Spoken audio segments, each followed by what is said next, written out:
Ladies and gentlemen, this emotional season is slowly winding down, but before that, we have a packed show for you tonight, just crammed full of chillers.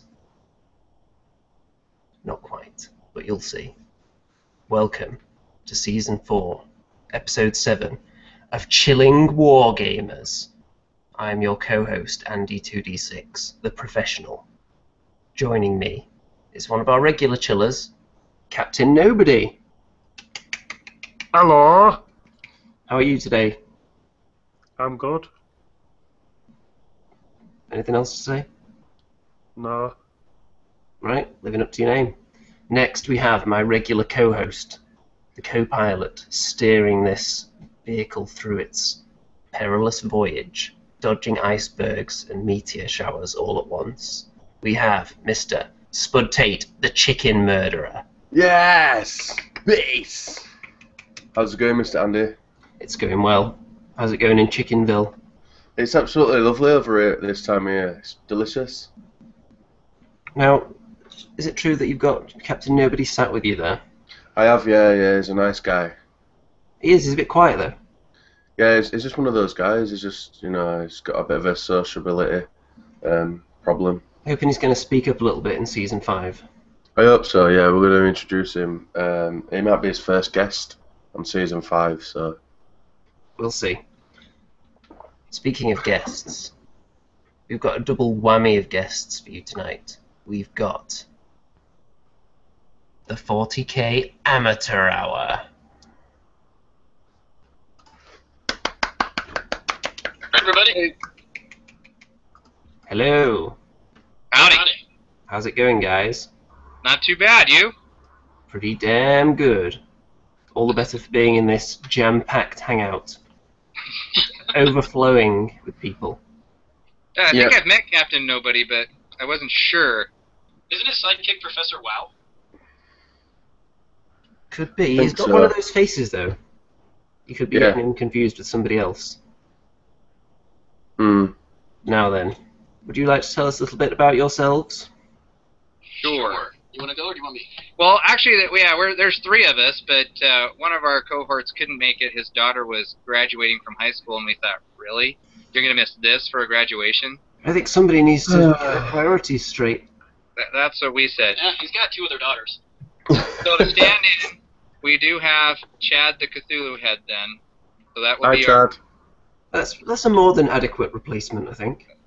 a lot better looking than the real one. But my name's Rico. I'm James. And we are the... This is Chad. And we are the 40k Amateur Hour here over in the U.S. of D.A. Yep, over here in Utah. In Utah. And basically what we do is we play 40k, and we decided that we might as well share what we do, which is eat, play 40k, and laugh a lot, and just share that with everybody else. So that's what we do. And just be nonsense. And speaking of eating, we're kind of starstruck here, so we got to say something really quick. Thank you so much, Spud, for helping us out with our website, because we're new, and our YouTube channel. He really hooked us up with a lot of stuff. So in honor of Spud and asking us, we got chicken. Oh, what a nice guys. What flavour is it? It's the chicken cups, and does it really matter what flavor? It's chicken, right? It tastes like chicken. Yeah, but you don't want to overload it with flavour. No, it's just the KFC to-go cups. And then after this, when we're done, Rico's going to make terrain out of the chicken cups. Just for you. Wow. Are those the cups where they advertise them with people bungee jumping and stuff like that with the cup in their hand? That's the one. Yep. Mic down. It seems really dangerous. Bungee jumping or eating the chicken? Both. Then it must be doubly dangerous to do it at the same time. There you go. Seems I like don't you'd know. lose some of your chicken there. I think, yeah. That might be, yeah. Then that would be a travesty, not dangerous. That would be life over. Well, we had KFC on Monday. Yep. And it was pure emotional. We'd had a breakfast. We had chicken nuggets for breakfast, all of us. And then it got to around 2 p.m. and there were like literally about 3 minutes left to play a game. Like, I'd won my game. Andy nearly finished his. and it was like, should we go for chicken now or should we just wait? That 3 minutes were the longest 3 minutes I've ever encountered. Felt like I was going on death row. As much chicken as you eat, I'm worried about the surplus population of the fowl creature right now. Yeah. Spud, should we tell them how much you spent compared to me at KFC? Yeah, sure. I don't mind. Okay, I spent around about £6. Just a standard meal. How much did you spend, Spud? 18. Not including dessert. Well, that's all good then. Yeah, that makes up for it, it's alright. Yeah. Well then, as tempting as it is to discuss chicken for 45 minutes, your channel, of course, is based on 40k. So how long have you guys been into it? 6 months. Well, I'll put it this way. I've been in it since Rogue Trader. Started playing long time ago, and went through several different editions, and didn't have a whole lot of people to play, so kind of petered off for a little bit. And like maybe twice a year, I'd call in some people and we'd play some big game that would last 7, 8, 9 hours long, and that was about the max of it. And then about 2 years ago, I was back in the local gaming store that we can throw in a hit for our end zone out here in Clearfield.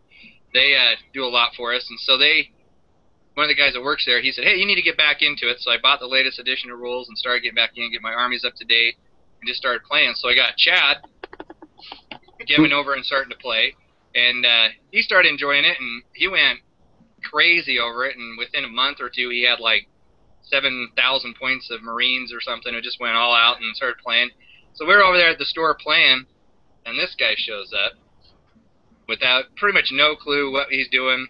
Kind of had a little bit of an idea, so we showed him how to play, and then he wouldn't go away. Yeah, my son and I got the Dark Vengeance set for Christmas about a year and a half ago, and then I went to go down to this place. We all live within, what would you say, a mile of each other? Oh yeah. I mean, because him and Chad are neighbors, and I'm just down the street, so we found that out, and then it just kind of started from there. The YouTube channel started 6 months ago, and the YouTube channel kind of started with my daughter. I'd sit there and I'd paint, and I'd watch you guys, Spud or Andy or Chung or all those guys, and just kind of do that. So my daughter really liked that, so she would sit there with her little cell phone and videotape me, and just they say something to the camera, Dad, and I'm like, what do you want me to say? So she really kind of kept picking at us to make a YouTube channel. So we did, kind of out of just fun, made one video, and I can't remember what our first video was, and it took off. So we've only been doing it about 6 months, and then people just kind of loved us, and Spud gave us a ton of advice, and so you should get like royalties for. I think so. We'll send chicken. We'll send chicken. I just like helping. Everyone's been through it. I went through it. I had Mario as my Jedi Master, and then so everyone needs some sort of way to get that 1 foot up faster than everybody else, and if you do, you do. It's pretty good. So yeah, well, we appreciate it. anyone. Even if you don't ask any specific person for advice, there's always someone that's an inspiration that you can take something from. Say, okay, they do that in their videos, people seem to like it, maybe I should do that, but put my own twist on it. Yep. What did you decide to do that would separate you from other channels, or did you just go with whatever came naturally, regardless of what else was already out there? Well, I think what it was, and correct me if I'm wrong, we went with, that's what we call it, the amateur hour, is you get the videos out there, how to play 40K, and then it's kind of move on, or how to paint, and then it's almost like for the intermediate player. And we tried to dumb things down to the point of just stupidity, so that everybody in the world so that he could understand it. Literally, so I can understand it, because I'm the amateur in all this. So they would sit here off camera and explain this to me, and I'm like, wait a minute, what do you mean you can only roll 3 dice? Okay, this is why. And so then we make it into, and then because we just kind of have chemistry, I want to say in a not a weird way, but we're funny. And so we just became funny. I don't know. We don't think we're that funny, but everybody on YouTube thinks we're funny. Of course, now that we've said that, people are going to go look and go, they're not funny. No, they're not funny. They're not funny. In a few of your videos, I've seen 4 or 5 people standing around the table, haven't I? Yeah, it depends on where we film. We film either here at the dungeon, which is actually at Rico's house. It's an add-on to your basement. Yeah. Or we film at our local gaming store, and we have like a core group like everybody does, a club, and we went, hey guys, we started a YouTube channel. And they're like, really? And we're like, yeah, do you guys mind being inside of it, or doing it? And they're like, yeah. And so we all of our bad reps were against those guys, and it was total tryouts. We're like, okay, so we're gonna do this, and hopefully we don't make you look stupid or whatever. But yeah, so our friends just said, yeah, we'll help you out, and that's they've been really good. So we shout out to them too for helping us and being on the channel and doing all that stuff too, because they've been a really good inspiration and good background people and people that we can throw things at and pick on a little bit. So do you play any other games other than 40k, or are you just specifically on that? We play, if it's got dice, miniatures, whatever, cards, board, we play it. Role-playing games, you name it. We just kind of did 40k amateur because that's where it took off from, but we discussed other things. Some of our videos we do some terrain stuff. Yeah, so we... X-Wing. X-Wing. I'm big into X-Wing. There's a lot of different ones, yeah. You got pretty vast miniature collections now. I can see behind you there's quite a lot of stuff on those shelves. Yeah. The dungeon. Yeah, Do you want us to have him explain the dungeon, and I can turn the camera while he's doing this, because you really got to see this place. We'd like to hear how it became known as the dungeon, first of all. Okay, well, started out, like I said, I started playing a long time ago, and I was the geeky kid that started off reading Tolkien, went from Tolkien to one of my neighbors said, hey, I got this game, you got to come play it, and I started playing Dungeons and Dragons, and, you know, my first character was a thief named Bilbo, of course. That's how geeky I was. He died really horribly while he was climbing a wall. And anyway, long story. So was he eating chicken? No, he wasn't eating chicken. Okay, just making sure. Oh, sorry. No. So anyway, basically, from there I took off with gaming, and I started going to a different gaming store that doesn't exist anymore, and they were playing the first Rogue Trader 40k game, and I started looking at the miniatures and the terrain, and this is long before D&D had ever gone with that type of idea. I mean, you could use it, but it was more just paper and pencil. And so I started looking at it and said, man, that'd be awesome to be able to run some adventures with miniatures and terrain and all that stuff involved. So I started building my own terrain and just buying any miniature I could find. Warhammer Fantasy miniatures for the monsters, just all that kind of stuff, just to get a collection of miniatures. And I started basing all of my adventures that I'd run with terrain. I mean, I'd lay everything out, the whole dungeons, all that stuff, and it kind of picked up, and a lot of people that I played with really enjoyed it, and so I started just making my terrain out of anything I could find. And now it's a big running joke because people will bring garbage and junk and everything, all my friends and everybody that comes to play, and say, hey, can you build something out of this? And so then they wait around and see when I put the terrain down to see if the stuff they brought me is actually on the table in some type of terrain. So as it went, it got bigger and bigger, and I was actually just in the dungeon, and my wife finally said, you know, we got to do something with all this stuff. And she's pretty cool. She games with us too, but she says, this is just a lot of stuff. We got to find something for it. So she was nice enough that we actually built on to the house and added a whole room for just the gaming and just the dungeon. So it became my man cave, my gaming area. And it got the name Dungeon just because, I think mainly because maybe Dungeons and Dragons related or some sort, but we just started calling it I'm in the dungeon or he's down in the dungeon. And it actually has a sign on the door that says the dungeon, and that's what it is. That's where Games Workshop started, wasn't it? They started with Dungeons and Dragons. Anything else? They just sold. They were an actual games company that sold Dungeons and Dragons. That's when they were cool and you could game in the games and in the stores and stuff. Oh yeah, well I actually have several of the old White Dwarfs that have advertisements from all different gaming companies, has Dungeons Dragons ads in it and everything. It wasn't just strictly Games Workshop, and that's when I started actually playing. I made some terrain, and one guy said, hey, that reminds me of the good old days when you could build the spaceships out of deodorant canisters. And I'm like, dude, I built those spaceships out of deodorant canisters. I still have some. There's two of them sitting right over yeah, there. So good old days. I love the good old days. But I will call you out on something that you did say when they used to be cool. I'm not sure if miniatures and war games and role-playing has ever been cool. I think it's getting. I'm not like since I were a kid.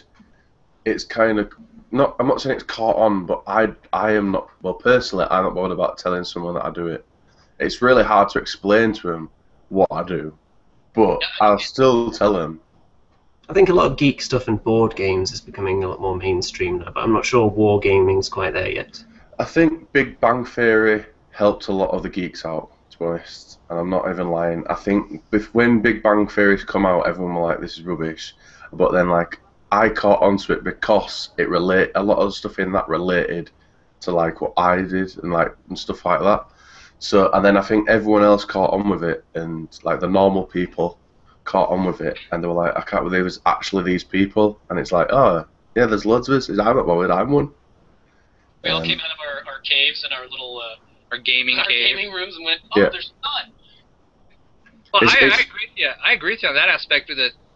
I've seen I don't know how many TV shows now where the main characters or whatever are sitting around and they're playing Dungeons and Dragons. There Yeah. are so many episodes out there of lots of those, sitcoms that they're playing Dungeons and Dragons, and so I think it is still got that geek connotation type thing. But when I was growing up, they had the big joke about, oh, there's no girls that ever go into gaming stores, but there's some pretty hot women, my wife included, that like to. Good save, good save. Thank you. They like to game and get involved in some of that stuff, and so I think maybe not totally mainstream, but I think it's definitely waking up, and that's one of the things we're trying to do is we're trying to get people involved and just playing the game and having a good time. We did a demo at End Zone a couple of nights ago, and we had a family come in and we sat and played a game with him, the dad, the mom, and the son, and kind of did a little 500-point little thing, and they loved it, and they're like, oh, this is awesome, this would be really cool. And that's kind of the thing, we just want people to be able to see how much fun it can be. Whether That kid to Vegas. I know, That kid, he rolled 4 6s in a row for a missile launcher. Oh, yeah. And every time, it was amazing. Beginner's luck. Oh, I always go against the beginner and always get just smashed to pieces. we have a curse of the new model syndrome. New model syndrome. Within our group, the minute you get a new model, you put it on the table, that's the first blood that's going to happen. And it's within Minutes. You get it all painted, you're all excited to see what it does, and it's toast. The thing is, my entire Nurgle army hasn't actually been on the field yet. So this is going to be horrible when it gets there. Like, oh, I've got a full painted army, turn 2. Alright guys, well, I'm going to go for it all in the bin. So, Unless something's not painted at all, and then your opponent brings it in, you know for a fact it's going to kill everything you've got. yeah, because it's not painted. If it's not painted, I think it's immune to new model syndrome. We like to do the unpainted model rule, which if you have an unpainted model that's really tearing people, a new one, okay, then it's going to get nerfed because it doesn't have paint on it. There's an unpainted model rule. Painted models fight better for some reason. It's just true. For each part of it that isn't painted, it loses something from its stat line. So That's right. if its feet aren't painted or it's not based, then it loses movement. If it doesn't have eyes, then it can't shoot above half range because it can only detect where things are with its nose. It was like the last game that we had, and Jojo Man had built like this epic Nurgle army, and it just like converted these two like giants crossed with defilers, and both of them he would use them as like vindicators, and I put them both on. I was like, mate, I see they look so sick. First turn, boom, goodbye, and I was like, you can't do that. That's not fair. Like, I don't care if they don't do enough for the rest of the game, but you've got to keep them on. Come on. And they got killed in the first turn. It's especially prevalent in 40k that because whoever gets first turn, all their stuff is just going to shoot at you. It's not like other games where you activate unit by unit, or other games where you have less shooting. Like, for example, Warhammer Fantasy, where generally you get a bit of chance to move forward. In 40k, it's possible you could just be completely wiped out if you don't get the first turn. Yeah. That is true. There's a lot. So if you don't have first turn, you try to hide everything you possibly can and cover if there is any, because that, especially against Tau, the Tau's got a lot of long shooters. They'll blow you up, so it can be pretty sad, but you lose that first turn. So while we're talking about that dreaded game of 40k, they released a new book the other day, last week. Did they? Yep. I think so. Yeah. Yeah, the very expensive errata book. Yeah, they brought it out 2 years early. It's really strange. 3 books, isn't it? 3 books well, in one. It's 2 books that you really don't need, and 1 book that has the new rules updated. Yeah. But they all come together, so you can't avoid all 3 of them. But at least they're separate. Yeah, They're separate. Separate you don't together. You don't have to flip through all the fluff to get to the rules. I'll give you that. Well, And they come in a really nice box. A lot of people have wobbly gaming tables with uneven legs, so if you need a use for the 2 other books. That's right. I never thought of that. That's maybe why they did it. What? That's maybe why they did it. I think so. Yeah, exactly. You can use it as terrain too a lot. And yeah, in all reality, the main thing they did in this edition is they went to going back to what used to be in first, second, and around third. They got rid of it, but they have added the Psyker phase. So instead of just Psychers going during the shooting, they actually have, a lot like Warhammer Fantasy, they actually have their own Psycher phase again. So you move, Psychers go, then you shoot, then you do your assault phase. So that was the biggest change. Other than that, it was just here and there they added and subtracted some errata. Cleaned up the verbiage. Yeah, someone explained the psychic phase last night to me, and it's kind of like what they've done for fantasy, and it's just like, but the only thing is, so I go to cast a spell, or a psychic power, I use X amount of dice, and I can use as many as I want for how many like mastery levels I've got, and I only have to roll as many 4+s as possible on those dice. So it's a little bit like Dread Bowl and Dead Zone, and then the opposition can use that same amount of dice, but has to roll 6+ and get that many as how many 4+s you've had. Nope, it's we've been joking about it. We've kind of been when we've been playing around, play testing it. Because we just did a video. Our latest video is basically how to do the psychic phase. Yeah. In the easiest terms possible. But off camera, we were joking because there used to be a show on called "I Can Name That Tune." It was like, I can name that tune in 3 notes. Well, I can name that tune in 2 notes. I mean, that's what this is. I can deny you in 2 dice.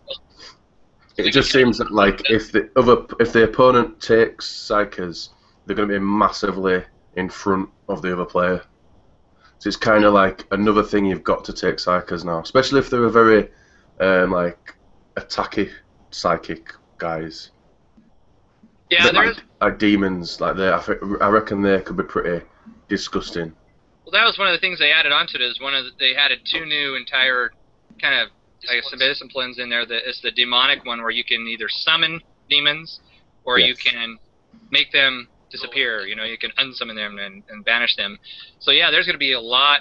In fact, we were checking on eBay, and all the demons have gone up in price because now everybody can summon demons.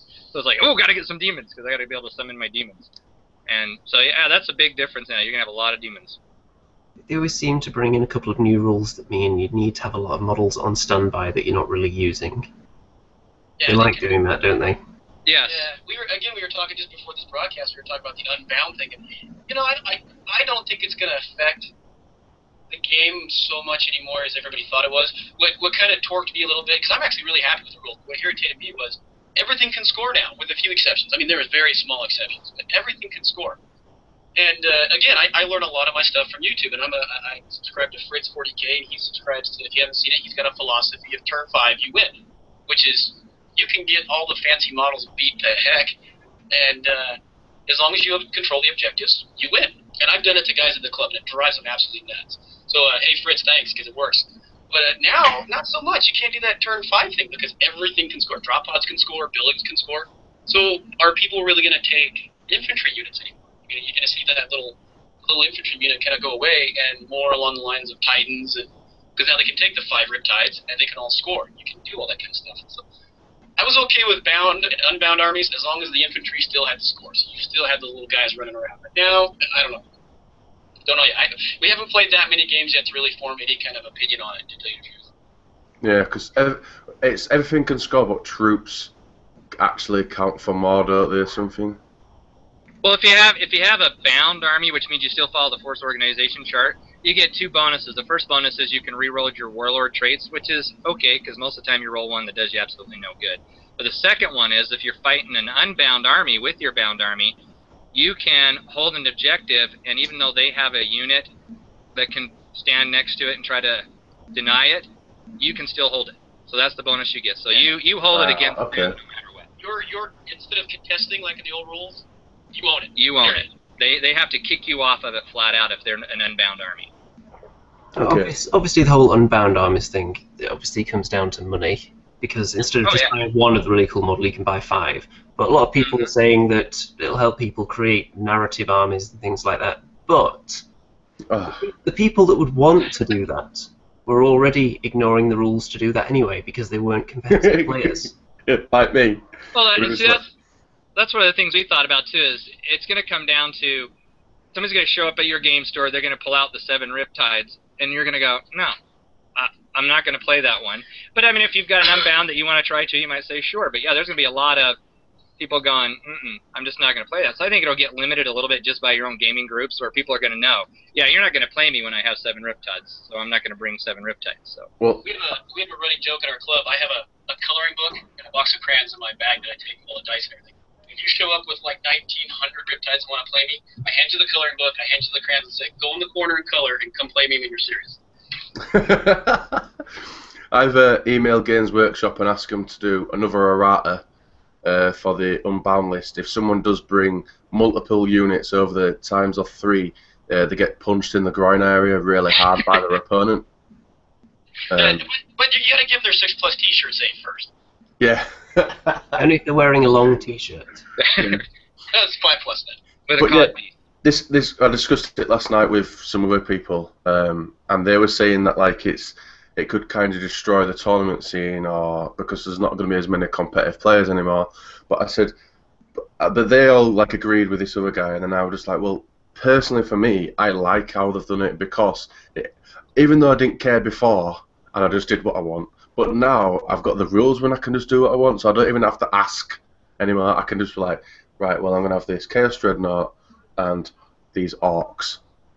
And if I've got a cool story, I'd go with it. And like my Chaos Army and everything now, it's just so much better not having to mess about, having to put my troops in and my HQ. Now I can have like my 3 HQs that I want because it's just delicious. It's not. I don't even know the rules. I've just kind of just done the army and turning up on the day and saying, right, this is my army. That's what I kind of want to do. You gotta be careful because they did tighten up the allies quite a bit. The allies isn't nearly as broad as it used to be.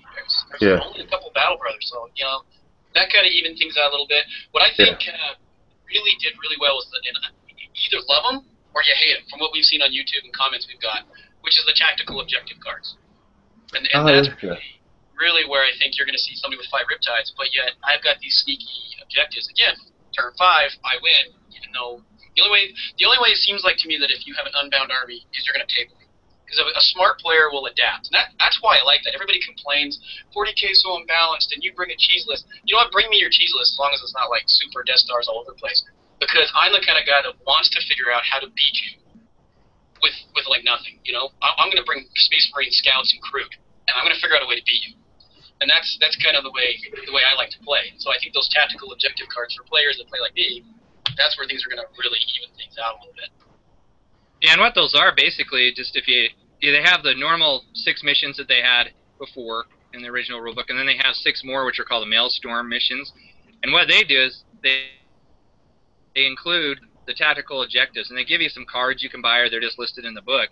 And the cards are actually pretty easy to use because you just draw a set of cards, and those are some side missions, which are kind of fun because you got your objectives out there, but you have some side things. And if you actually score that during your turn, it becomes an automatic victory point for you. And so you can be scoring victory points that you can collect, kind of like if you get First Blood, you got a victory point. Well, now I took that objective on this turn, and that's what my objective was, so I automatically get 1 victory point. So you're scoring victory points throughout the entire game. So it doesn't always come down to who's holding the objective at the very end. You could score 20 during the game, and the guy holds 2 that are worth 3. You're still going to, trash him at that point. So that's kind of cool, that idea. One thing I've been thinking, for the excited people, the overexcited people that have been rushing out and buying, like you said, 5 Riptides, they should probably be a little bit careful. If Games Workshop, in the span of 2 years, are willing to just drastically change the way armies are composed, what's to stop them doing it again in another 2 years? Fooled you! Do it again. Exactly. Yeah. Suddenly you have to buy a whole bunch of different models next time. Oh, that's what I was telling you when I was doing from the Rogue Trader through the 1st and 3rd edition. When I stopped there, and when it got to 6 and I bought the book, I spent literally probably a week going through the codex and going through all that stuff to get my models to fit what the new stuff was. So yeah, they're going to change it a lot.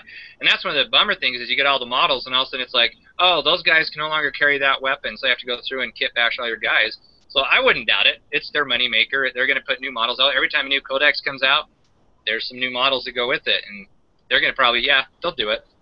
You saw with the Space Marine Tactical Squad where they brought it out again and thought, everyone under the sun has already got a Space Marine Tactical Squad. How are we going to make them buy this one? Grav guns. Grav guns. Yep. Yeah. Or I've new thought shoulder about pads. Or new shoulder pads. New shoulder pads. Shoulder pads. Come on. Shoulder pads. We are big fans of shoulder pads on Chilling Wargamers. We are number 1.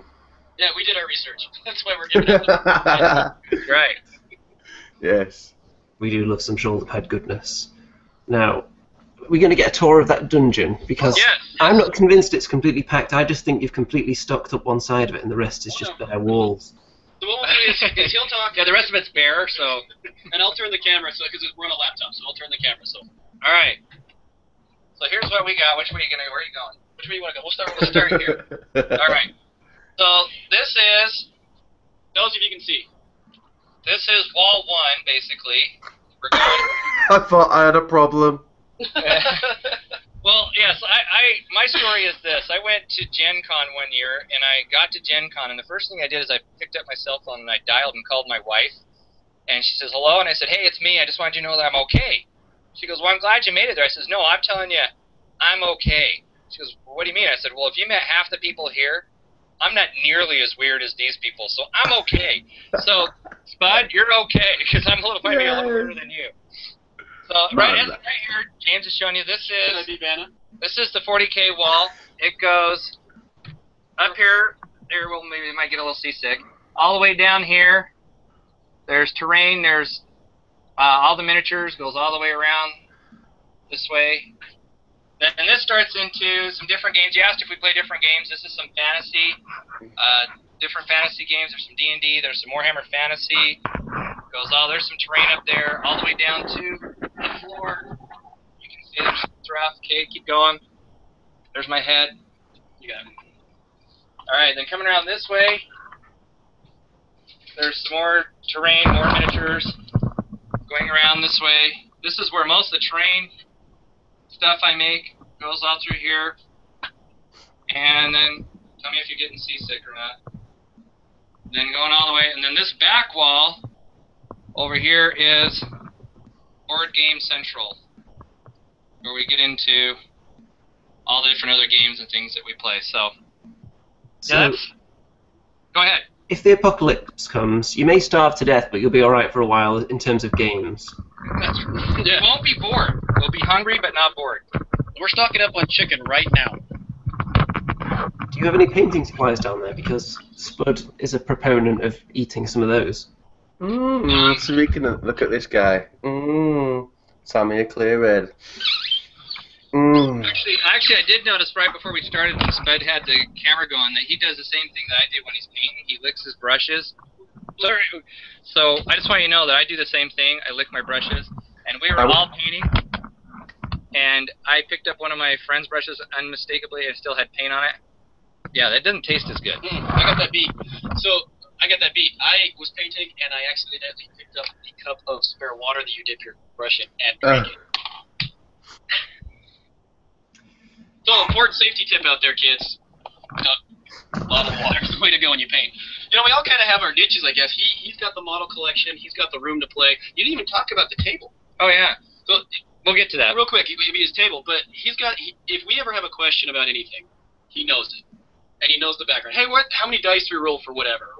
He's that guy. This is that guy. Then we've got Chad, who's not here.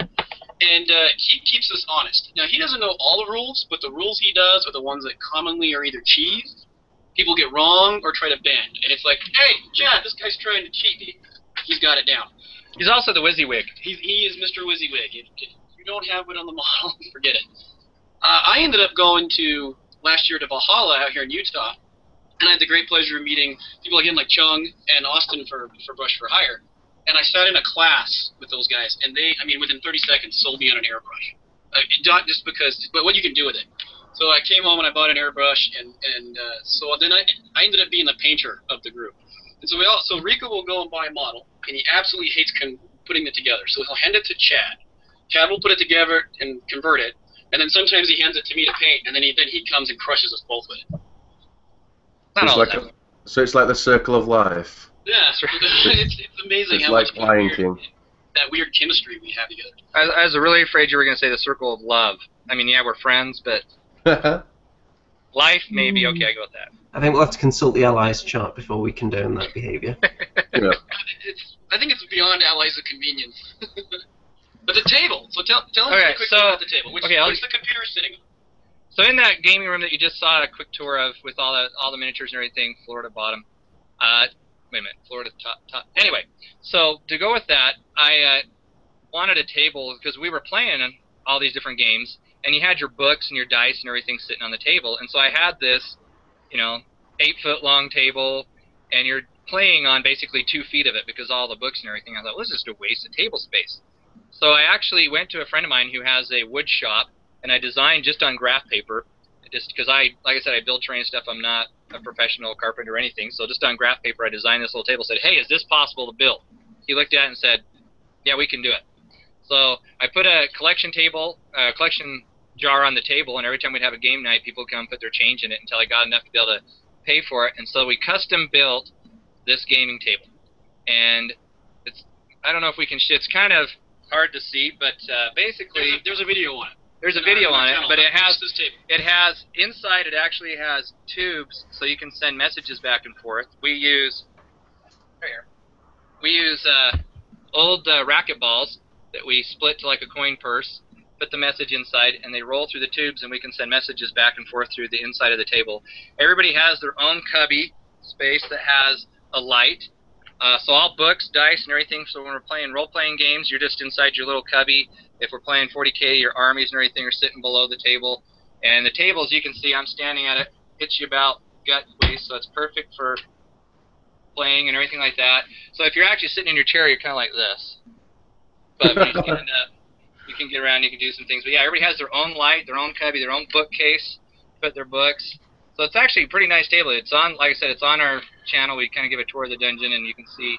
But that's probably my pride and joy. The table legs are bookshelves? Table legs are bookshelves for storage. Real men stand at gaming tables anyway. Isn't that right, Spud? Yeah. Yeah. You look thrilled. No, I don't mind standing, but I'd rather sit down. This would be perfect for you. Yeah, you can sit at this one. Yeah, or lean. Wargamers have a habit of leaning. I don't know what he's playing. We're leaning right now. Yeah, we're leaning right now. If you stand, it makes you feel like one of those generals in the war tents where they've got the map and they're pushing all the things around. If you sit, you don't get that kind of vibe, I feel. Excuse me. Now then, have you got any big plans for your channel in the future?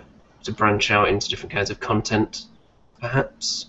Yeah, I think so. We kind of slacked off a little bit. We really hit it hard, and then we slacked off. I finished some college classes up really quick, and then did some overtime at my job just to pay for this year's Valhalla. I don't know if you want to tell what you do or not. Well, I'm in education, and so it was the end of the year with education, so we had all the stuff going on with that. So yeah, And all that. but we're trying to do. I have a little terrain making part that we do. We have Chad's corner where he goes over different rules and does some little things, and then we have our bat reps, and so we're trying to do all sorts of different things. So we're getting back into it. Our big one that we kind of had. I hope that wasn't our peak, but we kind of had a peak. Was we're watching Beasts of War and just kind of love watching some of the stuff, but kind of we're giggling at some of the things with. I know we probably have some really strange accents to you guys, but these guys have some pretty thick ones too, and so we thought we got to do something, and so we did for April Fool's Day. We did our Feast of War, and we did a 40K game playing with food.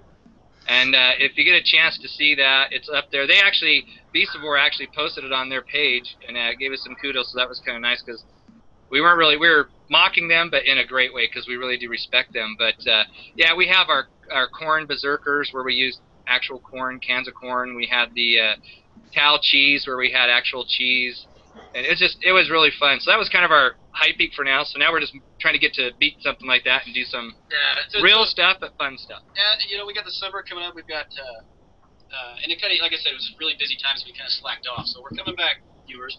But we're gonna take Rico because he literally makes terrain out of anything. I mean, you name it, he makes it. I watched your last episode with Titan Terrain, and he was talking about it, like the skewers and everything. Go get your deodorant ship. But he makes it out of like anything, and so we want to take him, do a video, and go to a yard sale, and just randomly pick stuff up out of a yard sale, have him come back, and then write either live TV or live YouTube, whatever, and make something right on the spot out of that. We're gonna do that. Myself and Chad are going to Valhalla again this year, so we're doing that. I have a friend that works with me, and one of his college classes is filmmaking, and he approached us, and he helped us out with YouTube. with the cameras and stuff, he's actually doing a documentary on 40K and 40K players for his class. He wants it to go. He'd love it to go to like to the Sundance Film Festival and stuff. So he's kind of been following us around, taking different footage of us, and he's going to go to Valhalla and kind of film that. So we're kind of involved in that. What else we got going on? We got the campaign. Got the campaign. We got a fluff-driven campaign we're doing right now, so we'll get that up. We're just kind of waiting for all of it to happen because that's 7 players beating the crap out of each other. So that's a lot of bat rips all at once.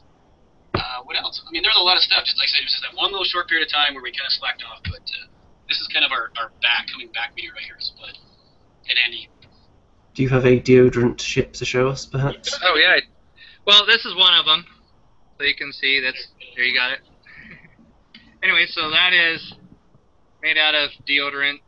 Turn it around. See backstage there, so you can see. So. Wow. The coolest, most composed crew in the galaxy. That's right. They all smell fantastic. Not a single drop of perspiration in that engine room. So, that's one of the things, is like I was saying before, that my friends will bring stuff over, and they just like, I told my wife, I said, we went to the store, and you go to the dollar store, the thrift store and stuff, and I told her, I said, 80%, other than food and clothing, 80% of the stuff that I buy personally, I don't use for what its purpose was. I come down here and I build something out of it. And just when people pull stuff out and everything, like my kids needed some new cords for their gaming system because they ran over it with the vacuum cleaner, thank you. And so they went and bought this whole set of cords, and they opened up the box, and I'm like, oh, that's awesome. So I stole the little thing that the cords came in, you can see here, and built this piece of terrain, lays down like this, but you can see that's basically made out of the cord box that they got their terrain out of. And everything I see, I just go, oh, that could make this and that out of it. So it's just kind of fun. So yeah, I'm really excited to do the yard sales and go to the thrift store and buy for under $5 and build some terrain out of it. I got one I know you guys will absolutely love, so talk for a minute. Oh, I'm supposed to entertain now. Yeah, have you got any party tricks to show us, perhaps? No, not really. A little dance, maybe? No, don't dance, James. Okay, you told me not to dance. That's a swear word! I warned you about this! I know, that's why. I briefed him. I did. I'm sorry, I'm not being held responsible at all. So, my son was going through his car, and he pulled out this space holder that he was for his spare tire, and I said, dude, that's mine. I gotta have that. And he's like, why do you want this? I said, oh, trust me. So this was actually what a space holder spare tire was. It is now turned into an ultramarine space base. I think you're going to have to make a small deposit into the swear jar. Yeah. So anyway, I know it's huge, but that was actually a spare tire. Like it's even got swivel guns on top. How it moves. But it's ultramarines. I know. I'm sorry. I'm It's saying okay. it. That's why. Jeez. I'll beat him off camera. I swear. So, is there any other conventions or tournaments that you're going to this year? There's a local Salt Lake one that is exactly the same time as Valhalla, and I'm totally sorry, that one I don't remember, but Rico is going to go down to that one because he can't make it due to his education job. Yeah. And they've kind of asked us to put together some terrain, so he's going to put together, basically junk, not junk terrain, but terrain made out of junk, and go down there and kind of sponsor it, and then we'll have our own little board, and I think you're going to maybe raffle it all off or give it away. As far as tournaments, I'm kind of the tournament player. I have yet to play one. I'm building the rest of the Chaos Army up out of Dark Vengeance to do tournaments. Not nearly as good enough to do everything, but that's kind of one of my things I want to try. But for the most part, we do fun games, but we really like the fluff-driven games. We really like this campaign that we're doing, which again we've posted. He made up the rules for it. It's all there, and so it's. We try to do that. I'm more the campaign thing. So other than to answer your question, no. Other than Valhalla, I don't think we're going anywhere. Maybe at Adepticon next year, maybe. But and we are looking at one thing that they do around here that we're looking to get involved in is actually pretty cool. They call it their food wars, Yep. And basically what it is you play a tournament of 40K, but if you bring food like canned food and things like that for the food banks, you get cheats. So throughout the game, you donate food, and you get to re-roll dice, you get to do things. And it's actually a good charitable thing to use 40K. So you have all the players playing, and then to actually, if you're losing or you want to re-roll or you want to get a cheat, you donate another can of food, and every time you donate a can of food, you get some kind of buff. And so we want to get involved in that because we want to, like we said, we kind of like it to be a fun thing and a good thing, but it's something that we can give back too. So that's one thing that we want to get involved in. That's pretty good. I think we're going to. Well, I know Andy's going somewhere this weekend, aren't you? Yeah, I'll be at the UK Games Expo on Sunday. So if anyone Nice, sees me awesome. down there, I'll be with Stevie B. So hug him, not me. Well, I'd love to go, but it'd be a really long drive and a Yeah. wet one. It would. They need to build a bridge, don't they? Yeah, It's a big tunnel. one. Tunnel, bridge. It's a long time underground, though. I keep teasing Spud. You can ask him, like, when are you coming to Valhalla? And he's just like, oh, man, I don't know. Yeah. I won't be this year, but the year after I want to go to Adepticon again. So that were pretty cool. I want to go to Mantic Open Day in November. I think that might be it for this year, other than gaming-wise. Unless something else comes up. We generally just find out about things a couple of weeks before they happen, Yeah. and then have to decide whether we can attend or not. That's what's happened the last few times. Yeah. Now, have you guys sold any terrain? I have not. Have you? I actually have a little bit of mine. The funny thing is, I start building terrain, and like you can see, it's like packed in here. My wife's like, "You need to get rid of some of that," but it becomes like part of me. I'm like, "No, I can't get rid of it." But after a while, I've done some for the gaming store as donations for some of their tournaments that they've had. I've made personal terrain for some people that have asked that they wanted some custom stuff done. As a business, no, I'm more or less. And if you want it, I'll help you make it. We'll do it, put it together, and we play on it and use it or whatever. And that kind of stuff, yeah. But as a business, no. If it comes down to you have to sell some terrain or there is no room left, you'll have to extend the house again. Yeah, But to pay for that, you would have to sell some terrain. that's right. That's what my wife says. In fact, when I moved in this room, we had a little bit of shelf space left, and she's like, "Oh, look, you have some room." And within like a year, there was no more room, and she's like, "Oh, now what are you gonna do?" So I may be selling some stuff. Have you Make up for started? Have you started encroaching back into the main part of the house again? Somewhat, yes. It's more along the lines of as we play around the table, we trip over stuff, like whatever's down. What is down here? There's like buckets. It's not that bad. There's a whole bucket of dice down here. Well, yeah. Gotta have dice. A whole bucket? It's like if you've got like some vines growing and you leave the house for a few years and you come back and they've just spread out of the basement into the house. Are your models Yes. reproducing? Well, at the top of a couple of my kids' closets, I have stuff already up there, and they're like, "Dad, I want my closet space back." I'm like, "Sorry, I gotta put this somewhere." So, yeah, we may be doing some add-ons. Yard sale. Oh, I can't get rid of it though. We could always do another contest. That's true. You're going to keep all those fortifications and landing pads somewhere, haven't you? What do you mean? Yeah. Yeah, you got a sky shield over there, and you've got a firestorm readout over there, and what else you got? You got the Bastion there. The Bastion, the swear word base over Swear word there. base there. The Tau Tower, the Orc Tower. Yeah, there's a few things. The whole dungeon setup over there. I'm just checking the comments. Thank you for everyone for turning up today, as always. We have the delicious Mr. Mazda Monday, Fun Mom Idgy, probably totally destroy that. Wilson, the Wizard Bear Beard Production. Wow, a beard and a wizard. Bazooka J Rambo, Mr. Voices of Mars, Mr. Mike Scott. And the terrain shooter, the guy that tutorials everybody but doesn't actually know anything about terrain This is the building. guy that asks all the questions. So go ahead, Dre. What do you got? What do you got for Rico that we can help you with? Oh. We want detailed instructions on how to make the deodorant chip, because we can do that. And then Well, he'll bring out a 3-part DVD on it for sale in a few weeks. Is there any questions? I didn't think we were that actually popular that people were going to watch. I think they're popular. Yeah, it's them. It's not. There are people watching. I don't know if there's any questions as such. We've got, where are the other chillers? Well, obviously they're all off to their daughters' graduations parties tonight, Exactly. so none of them are actually available You tonight. have Captain Nobody though. I totally forgot about him. He's been sat next to me and hasn't said a word for the last 15 minutes. He's just waiting for his moment. If he's got something to contribute to the show, then I'm sure he'll speak up. Sorry? Or he won't.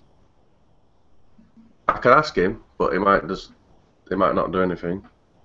Well, let's see if he's got anything on his mind. He might have been afraid to speak up, so he didn't want to interrupt.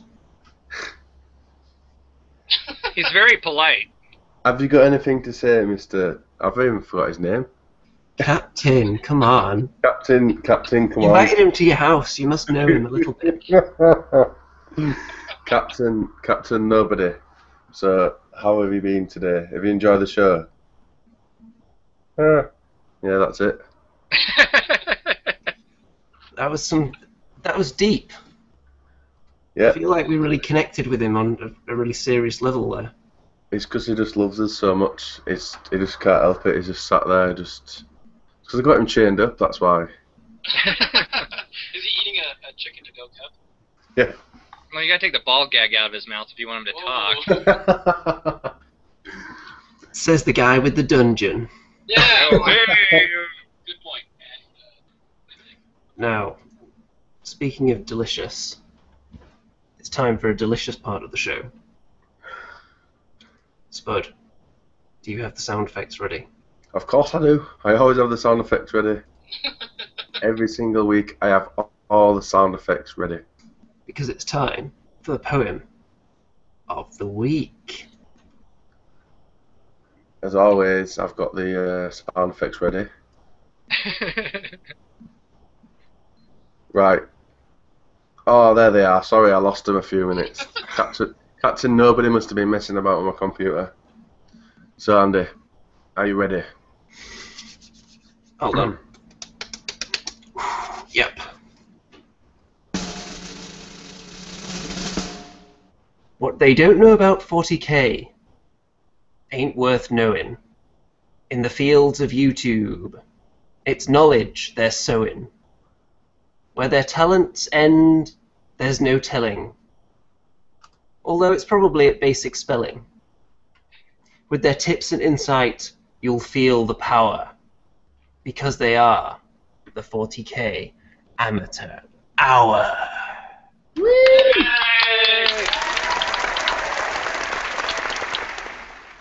What a legend. Now, speaking of spelling, Spud has assured me that the spelling mistake on your channel banner is intentional. Yes, it was. Do you promise? All several different times. All several different times that we spelled it, yeah. It was. I think it started because he was using his phone and he was trying to quickly send it, and it was sent wrong. And so from then on, it's just been a running joke that we just never spell it right. Yeah, now we try to spell it as many different ways as possible. And you're not the only one that hopefully has picked up on it. But why did you do it? No, we're trying to be stupid and funny.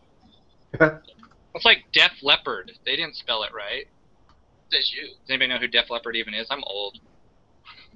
You see, I think the mistake you've made is that when you're not up to, let's say, 400 subscribers, when you're below that mark, people think it's just a mistake. When you get thousands of subscribers, they'll know that you're professional and that you've done it on purpose. So we need more subscribers. That's right. More subscribers. Way more.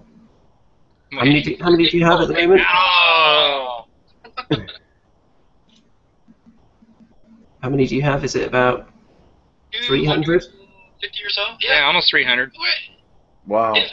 As much as we like the subscribers, and we have like some serious fans. There's that one girl that won the contest. Won the contest, yeah. But really, it's just for fun. And again, we started it kind of for my daughter with that whole kind of a thing. So we're just kind of doing it for fun. And if subscribers come, they come. They don't. We're just having fun doing what we're doing, and we love it. We love that we do it, and that they show up. But I don't know. We've been doing it 6 months and 250. Is that a good thing? You guys tell us. You're the professionals. It says right there, Andy's name, professional. Yes. People who come into it just looking for subscribers, if it doesn't quite pick up as fast as they want, they just fizzle out eventually. But people who are just doing it for fun and to be part of the community, they're not really too concerned with how many subscribers they get. As long as you get interaction with your viewers, it doesn't really matter how many there are. You could have 5,000 subscribers and then only get 500 views on each video. Yeah. And you only get a handful of people that you have any back and forth interaction with, so as long as they're still watching, that's the important thing. I never really looked at that statistic, but almost every one of our videos averages right around 200 to 300 views. Yeah. So we're getting our views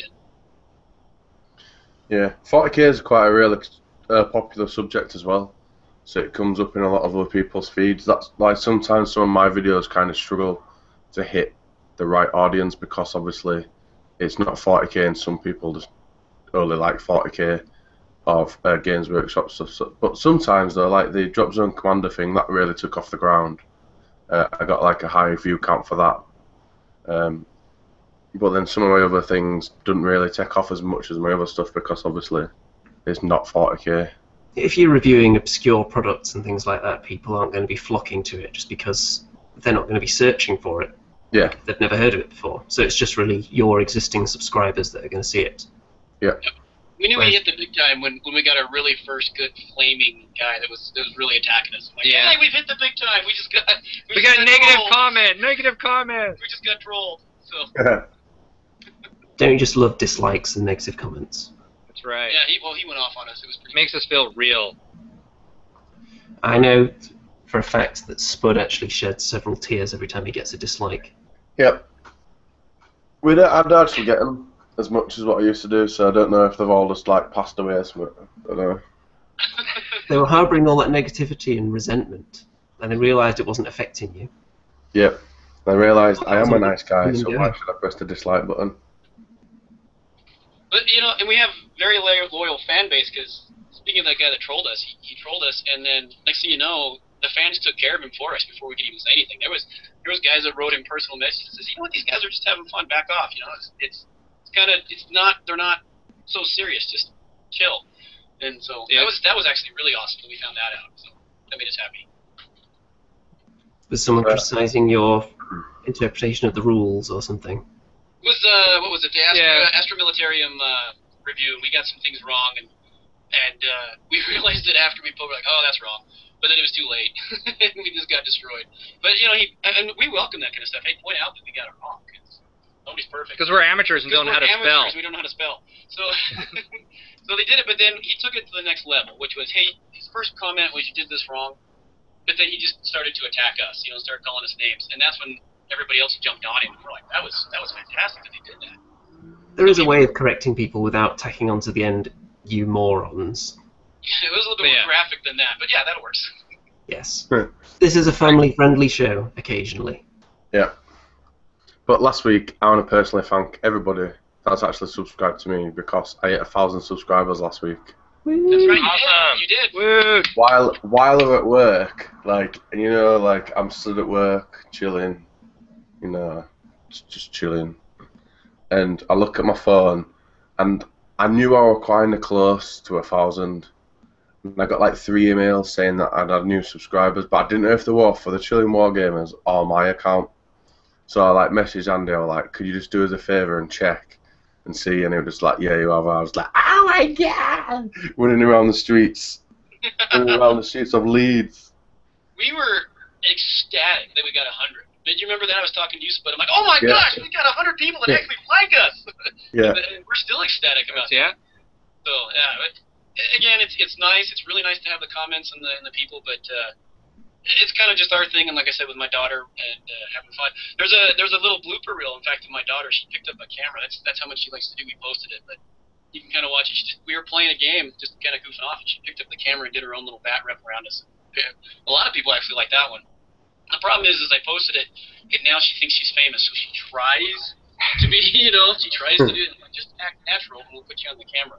But she won't. She just tries. I'm a star, Dad. I'm a star. You are. You're the man. So, Woman. But yeah, they're just kind of having fun. The greed will kick in eventually. Because I think I'm just below 600 now, and since I already had 500, I think, well, 600, that's not a really exciting number. I need 1,000 before I can really celebrate again, though. Eventually you get to a point, and you just start to be less and less excited by the tiny milestones, and you just want the big, juicy ones. We monetized some of our stuff just to see how it would go, and I call him up, and I'm like, okay, we made $3 today. And we're like, yay, $1 and $3, woo! It's like a running joke. I don't think mine even works. You've got $3 in there, that's pretty good. I'm looking if I get that in a month. Nor do we care. I think the taxes cost more than, I think we actually owe YouTube money. Probably. The way I look at it, everyone should probably just monetize everything. because the people that get really annoyed by it have probably got some kind of ad blocking software anyway. There you go. Yep. And then eventually somebody's going to get a small amount of change deposited in their account. So we're not just bowing down to the man of YouTube. We're actually sticking it to him. That's I right. think I got that phrase correct. You did. You got it right. So, I've got one more announcement, and that is for my friend, Mr. Artisan's Quarters, Broken Toad. I didn't get it wrong for the first time ever, and I'll share the little photograph. And he just released a brand new line of brushes. They're the cheapest and really, really high quality, all made in Yorkshire. Big. The handles are actually made with pieces of real toad skeleton. Yep. So we'll leave a link below. There's loads of information that I didn't really understand myself, but yeah, so go over there and check them out because they're really, really good. I should get mine hopefully in the next few days. Actually, I will get it in a few days. I'll probably end up getting them Monday now because of the postman. So that right really, I just want to shout out, my man, because it's, we need to get some Team UK love as well. I think that's it for shout outs. Also, we'll start wrapping it up now. You need to go check out 40k Amateur Hour. The link will be directly below. Straight after this show, go over, go check out all the stuff. Subscribe, obviously, but that doesn't matter. Just leave loads of comments and views, because that means more. And just tell them that you love them. And ask them if their spelling was intentional as well. Just keep asking them all the time, so they have to answer it constantly. We're just going to keep saying it was. Hey, we want to thank you guys too. We appreciate it. You guys are awesome. Yeah, And thanks for for having us on. all the help you've done to help us get going. Anytime, we're always here, not just for you, but for everybody in the world, anybody in the community. We've got to stick. We're only quite small compared to every other community out there, so we need to stick together as much as we can.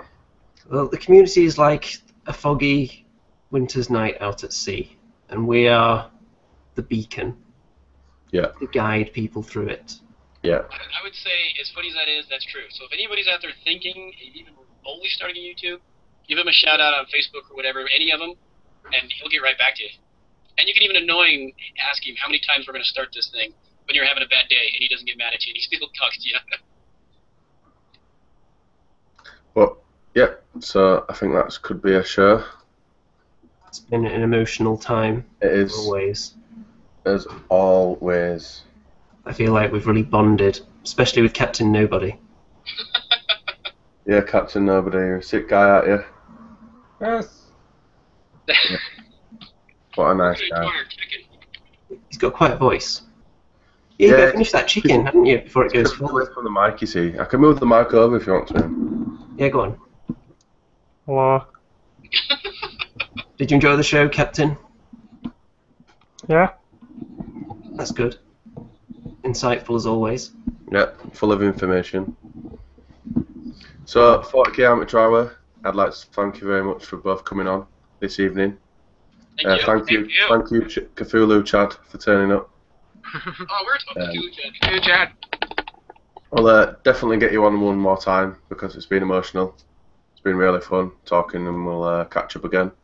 Yeah, we'll have to end the show pretty quick before Spud starts salivating at the sight of all that chicken. Yeah. Check down. Oh. No. He's breaking out in a cold sweat. Yeah, I'm actually sweating. I'll just have to drink this bottle of turpentine. Out the mouth. So guys, thank everybody else for turning up this week. It's always emotional, you guys coming along. I'd like to thank Mr. Andy, the 2 of the D of the 6, for being a professional co-host as always. And next week is the last episode of the season. Yeah, who have we got on next Thursday, Spud? Hopefully, as always, because I can never actually say who we've got next week, because it always ends up going wrong. But we should have Dreamforge Games. And also, we have a special episode this Saturday, This Saturday, 5 PM GMT, 5 PM. with that Terry girl of Geek and Sundry fame. Yes. 5 p.m. I'll be on Chilling Wargamers channel as well. You got 5 p.m. You Keegan got his Sundry? interest. I'm there. He's there. So, thank you to our guest, our co-host, and our audience. We love you all. Please have a delicious weekend. Stay safe, and don't forget to wear your seatbelts. And don't Peace. forget to eat at least one portion of chicken every day. What?